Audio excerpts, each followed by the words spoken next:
Before we begin, if this kind of serious, historically grounded survival analysis matters to you, do consider subscribing to the channel and, leaving a comment to support Wartime Survival YT, because this is where disciplined history meets practical reality.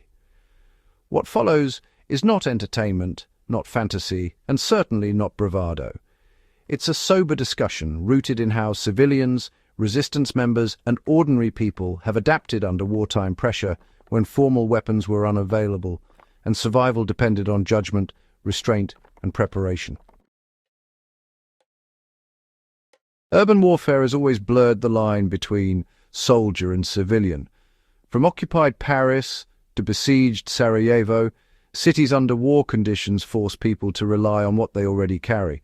History shows that survival in such environments is less about aggression and honestly more about deterrence, escape, and last resort defense. Improvised weapons from your pockets were never meant to turn civilians into fighters. They existed to create seconds of opportunity, to break contact, to defend against immediate threat, and, to survive another hour or another day. Why pocket-based tools mattered in wartime cities. In cities under occupation or bombardment, carrying obvious weapons invited arrest or execution. Civilians adapted by relying on ordinary items that passed inspections, while still offering defensive potential. Resistance diaries from World War II repeatedly described the importance of concealment and plausibility.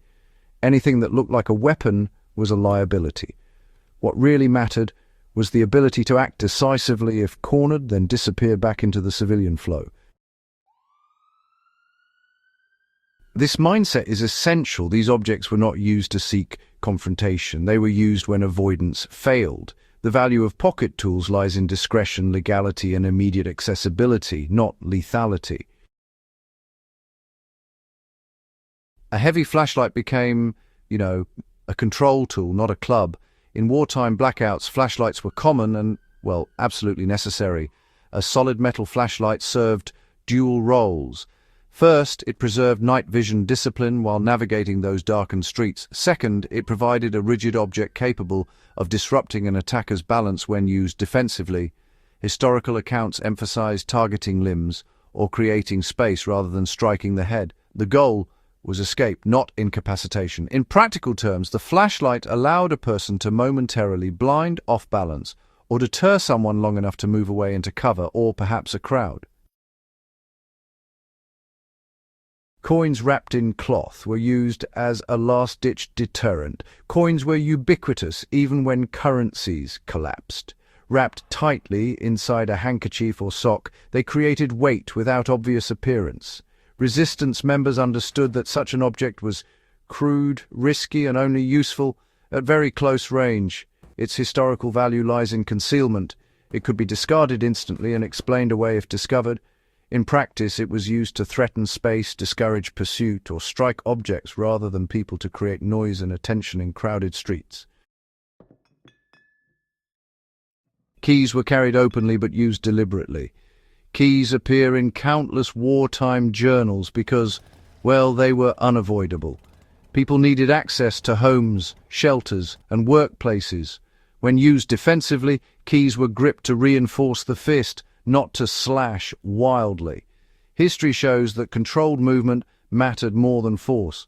A reinforced grip could break holds or deter grabs without escalating to lethal harm. Survivors consistently wrote that the psychological effect of resistance, mattered as much as physical impact. Belts became tools of restraint and distance. Belts were essential clothing items and therefore invisible to suspicion. In urban survival contexts, belts were used to create distance, entangle limbs, or restrain doors and objects during escape. Wartime civilians often used belts to slow pursuers by binding obstacles rather than engaging directly. This is an important lesson.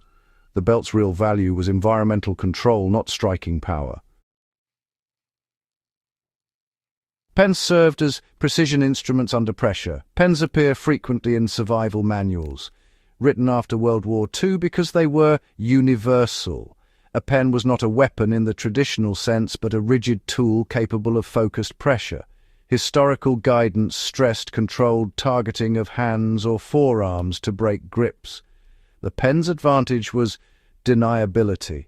No occupying force would question a civilian carrying a pen, yet it provided a means of defense when seized or cornered. A scarf offered concealment, not confrontation. Scarves were common in cold, damaged cities. Their survival value came from versatility. Scarves obscured identity, protected lungs from dust, and in extreme moments provided a way to distract or entangle without permanent harm. Historical usage emphasizes escape tactics, such as momentarily obstructing vision or movement to slip away. Again, the objective was survival, not dominance. Footwear became, well, the final tool when nothing else remained. Heavy shoes and boots were just unavoidable during those rubble-filled conditions. When people were knocked to the ground, survivors relied on kicks simply to create space rather than to pursue an attack. Diaries from sieges, they repeatedly stress the importance of standing back up and moving. Footwear was never used to finish a fight, only to end one. The lesson history teaches, really, is restraint. These objects were not substitutes for weapons. They were tools of necessity, used by people who simply wanted to live quietly and avoid attention. Applying this knowledge today means, understanding legal boundaries, prioritizing avoidance, and focusing on escape and deterrence rather than harm. Situational awareness, route planning, and calm decision-making mattered far more than any object in a pocket. Urban survival has always been about discipline under stress. The people who lived through war-torn cities survived because they understood when not to act. Improvised defensive tools, honestly, were insurance policies, not strategies. If this breakdown added something meaningful to your understanding of wartime survival, subscribe to Wartime Survival YT, share this with fellow history buffs, and comment with the conflicts or survival topics you want analysed next. This channel exists to preserve hard-earned lessons from the past, so they are never learned the hard way again.